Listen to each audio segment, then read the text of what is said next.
Hello everyone, my name is Relax and Panic, and this is another reaction for Overlord. It is Season 2, Episode 10. Holy heck, we are still going. Well, you know what to do. As always, if you want to see the reaction itself, go down into my description, there's a link. Replace the circumflex dot parts with real dots and enjoy. Once you've done, you're very free to come back here if you want to and hear out my thoughts about this episode. So, see you soon. Well, for those of you that came back, welcome back. That was a nice one. That was an interesting one because it started connecting some dots already. In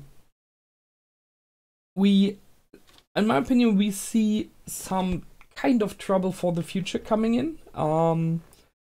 Between Demiurge and Sebas, I think. There might be some with Albedo, it seems, as well. And no question, Solution isn't easy with what happened. But I think it keeps it interesting. So let's go on. So first we started instantly with Lord Ainz being there and talking to them. It was right out of the gate, which was nice. And he threw the handkerchief at Sebas. And that was first thing I was like, is this like some kind of code, you know? But no, quite easy. Sebas gave his handkerchief to Tuare in the past episodes, so that's how Ainz got it, how Ainz found it, and that's why he threw it at him. So a little bit of questioning if there's affection or anything, I guess.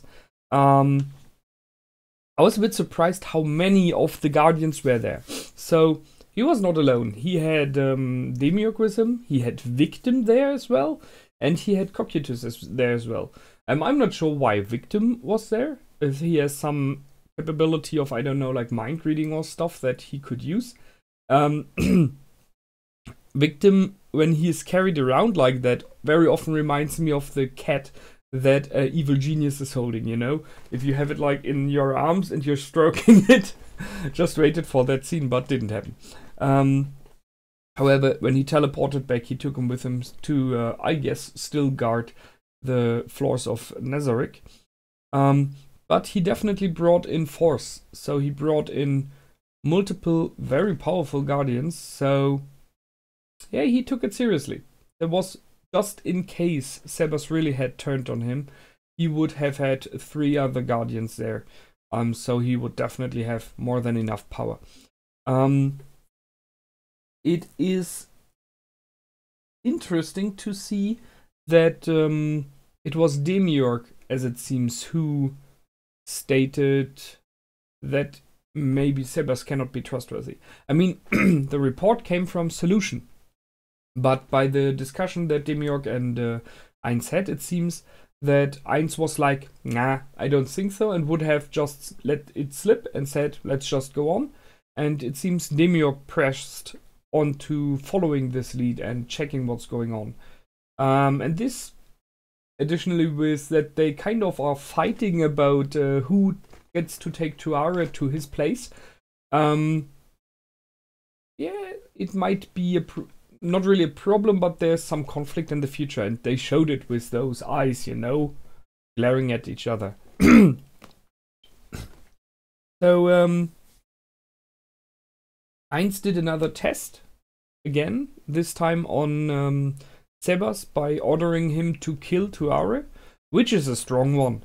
I mean, that's a harsh one. And he did. Interesting is that he later on stated it was the only way what he could have done. Every other way would have been disastrous. So maybe Sebas hoped that Ainz would stop him, but nonetheless he punched full force for to kill her, and Cocytus stopped him. So there was a test and it was ordered. But I mean, one thing is loyalty. But if you ask someone to do something like that, is still a harsh thing. So, well, but it shows us again that Lord Ainz is not by definition, good character, you know? He asks for stuff like that.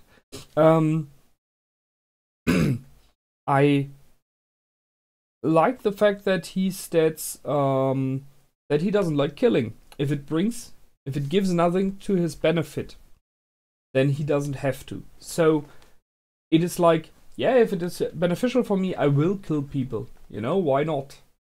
So that's not good in any way. But it isn't giving any benefits to the tomb or to me, then I rather let that slip. Rather go for another way instead of killing. Which shows he's not ultimately evil either. Because someone that's really, really chaotically evil, something like that, he just kills for fun, like we have seen with Clementine, who did just that. Talking about Clementine, she's the one that killed, as far as I remember, the sister of Terrara. I might be wrong, but I think the sister of Terrara is the magician, who was with the adventurer group. I remember that. And she claimed to have a sister, so I remember that Ainz was pretty upset about her death, to be nice. And it seems he has a book from her, with her notes from the past, from which he learned a lot about this world. And this is kind of repaying a debt here. I would like to see that he's doing it not only for that, but okay, let's go with this one. Maybe Terrara will get this book in the future, but it will not be an easy one because it means that she will learn that her little sister, by the way, is dead. So Ainz teleported away, and in my opinion that was pure posing towards Terrara. I mean, he doesn't have to pose to the others, they know what he's capable of. But this theatrically turning around, waving his gown and shouting greater teleportation was so just showing off. But it was entertaining. We have something of kind of a relationship developing between Terrara and Sebas, which is going mainly from Terrara's side here. So she even kissed him. She's holding hands with him, although that is not like in the lovers holding hand. It's more in the I need security, I want you to be here. When they were standing in front of Ainz. I'm pretty sure he saw that as well.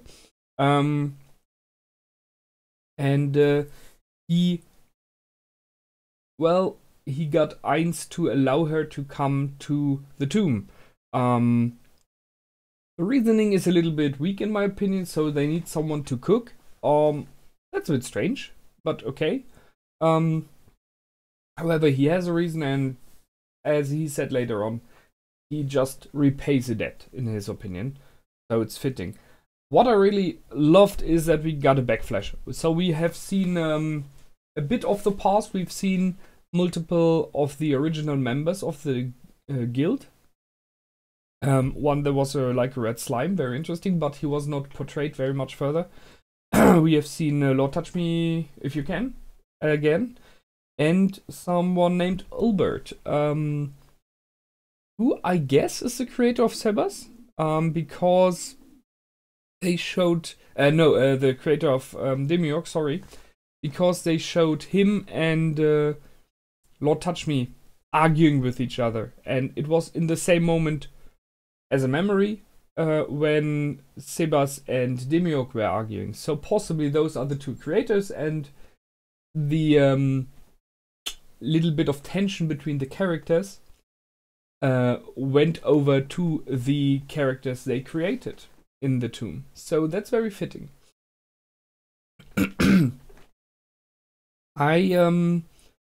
While they were bickering there, which Lord Ainz likes, he likes a little bit more bickering, they talked about that if you get... So they were about fighting two major dragons, an ice dragon and a fire or whatever thing it was.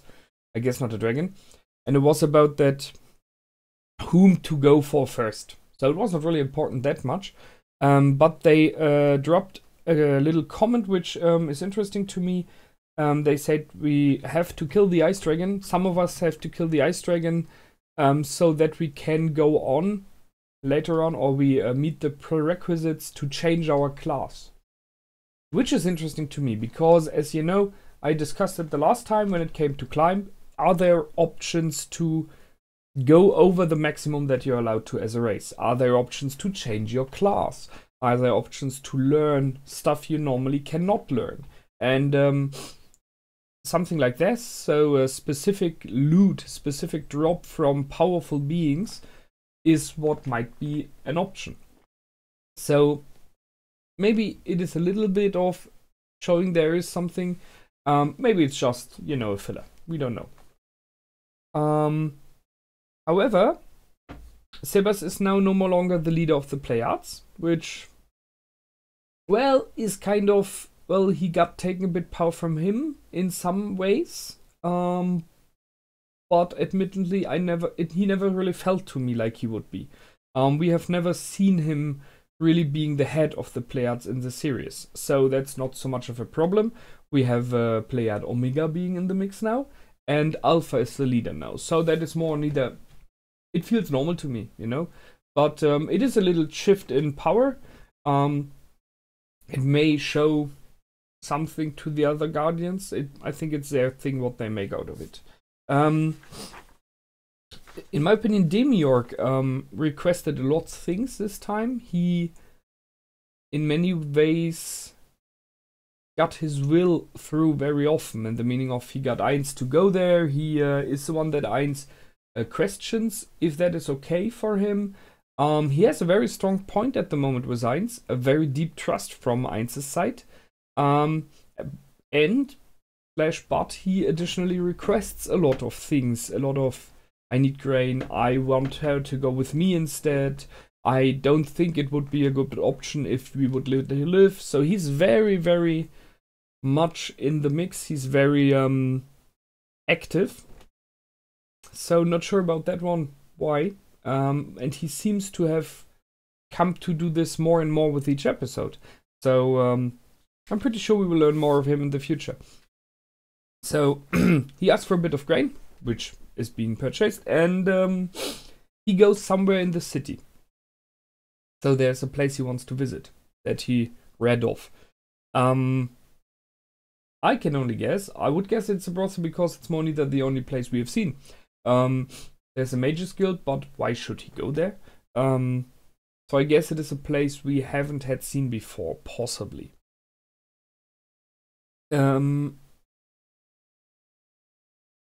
However, when it came that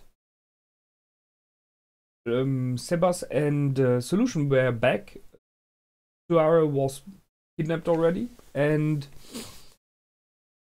we had the same thing again. So Sebas wanted to go alone after her, and Solution stepped in and stated, hey, we have to inform the Lord.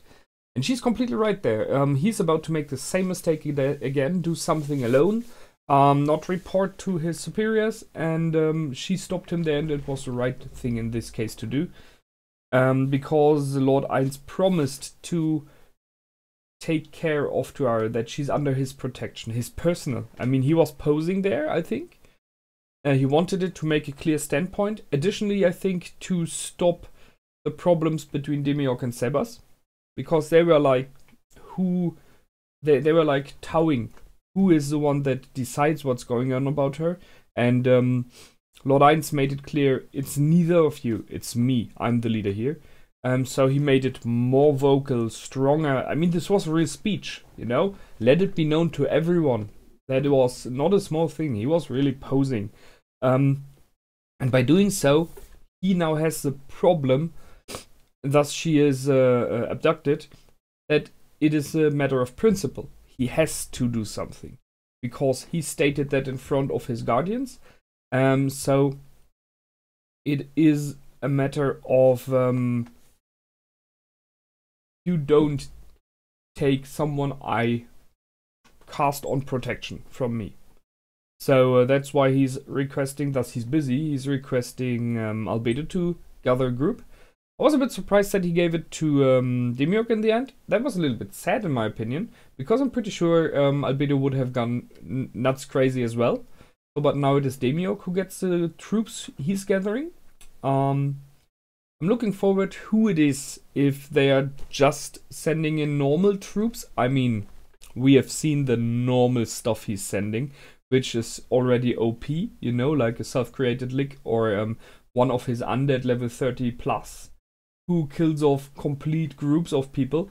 Or if she's even gathering some of the Pleiades. That might be interesting to see the Pleiades in action. So I hope it's the Pleiades. It would be most entertaining. I don't think it will be Guardians, except for Demiurge. Because then, well, why? You know, that's what are they expecting to encounter? But if Guardians, I don't know. I don't think Cocytus. He was there already. It might be entertaining for us, but a huge problem if she sends in Scholtier. I don't think she will do, but if she does, this is a problem. Because if Scholtier appears in the kingdom's capital, and Brain is running around there, you know, and they are kind of searching for her already, that might be disastrous. So I guess it's some of the Pleiades, we will see. Last but not least, we have the whole storyline about the princess. So that was surprising to me. I didn't see that one coming. I really thought she would be like playing her own game against her brother and the Marquis. But instead she's joining forces. So she invited the Marquis and her brother. I still don't know if maybe she's just poisoning him, because he mentioned that the tea is a bit bad tasting. So I thought like, oh yeah, poison, goodbye. But that doesn't have to be. Maybe just to show that he's into sweets. It was interesting that the prince, even while they were discussing, became more adult. So it might be even he is playing a game. That even he is acting more boyish and, how to say, spoiled than he really is. Because when he was listening to the two of them talking and said some stuff himself, his face changed a lot, in the meaning of that he was more focused, he was more determined on what to do. Still, he had the general look of the spoiled brat, but there might be more to him than on first view, which is nice, which I like. So she asked him, her brother, the younger brother prince, and Marquis Raven, to help her with the fight against the Eight Fingers. We got informed that the oldest brother, who is the heir to the throne, is joined in with the Eight Fingers, which I discussed the last time already. Doesn't make much sense to me. Why would you do that? I mean, you're about to get everything. Why you go for the fingers? But you never know what reasons are. I now know that there are like 3 aristocrats of higher power who are more neither the most influential on the court, in the meaning of who controls the army, who controls the finances and stuff alike. So below the king there are those 3 main aristocrats, and one of them is working with the Empire, it seems, or giving information to the Empire, so we have a spy. She knows this, and that she even knows that the other Marquis Raven, makes sure that this guy does not get all the information. So she knows that he knows and what he does. And she just tells him. So that means this is like, hey, by the way, I'm not stupid. I know like everything. And that was interesting. That was really, it shows her power, her intelligence, how good she is at the game that she's playing. And he requested from her to show her real face too, that he wants to talk to the real Princess Renna. So by that doing of hers, he knows that she's just playing an act. And we've seen her the first time now in the series in herself, and she's kind of crazy. Reminds me a little bit of Clementine, you know, the craziness. The love she has for Climb is some kind of a sick love, as I already guessed, some kind of like, he is my puppet, he is something I own. He's like the perfect one. I want to... She's even shaping him in a specific kind of way, you know. She's purchasing the stuff he's wearing, so he looks like she wants to. So there was a lot there. And she then requested the young boy of Lord Raven to be married to her, which makes absolutely sense. If she is married to this boy or promised to this boy, then no one will question if she has a lover. It's happening, you know, in aristocracy, and in the medieval times that was a more neither common thing. Well, not so much, but it happened, and it was like, if the husband allows it, he's the big one, you know, then why not? So I thought of Lord of Marquis Raven before that he was this very intriguing guy, because they stated he is. Which, by the way, shows to us again how easily manipulated we are watching. Because if the series tells us this is the kind of guy he is, we just take it for granted for the beginning. Doesn't have to be. Because here, when it was about his son, he instantly got enraged and was like, never ever to a girl like you. So it shows that, however, even if he's an intriguing and maybe dangerous guy, he has love for his son. Positive. Nice. So, her brother made the thing of, if I become prince, which means king, which means that her oldest brother has to die or forfeit the throne or be abandoned, have to leave the country, something like that. Which very, very likely will be on their pressure. They've said, if I become the king, you support me. She's the second, you know.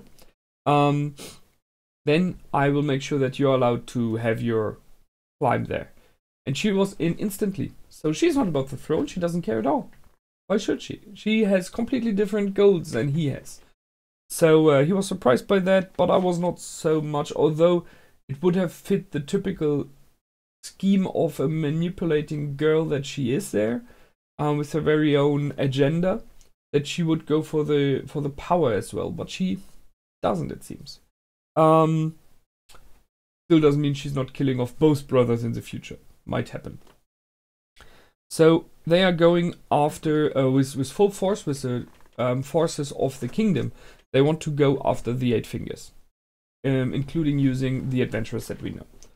So that might be some kind of a clinch if there's by accident another group there rescuing Terraria. So we will see what's going to happen there. I like it. I like it. Albedo in the end was not happy with the decisions of Lord Ainz, none at all. You could see her room where she has all the gear that looks like Lord Ainz, so she's still completely done for him. But it is a problem we have encountered in the past already multiple times. We have it with Solution. We had it with Albedo before. We know that Shaltir thinks alike.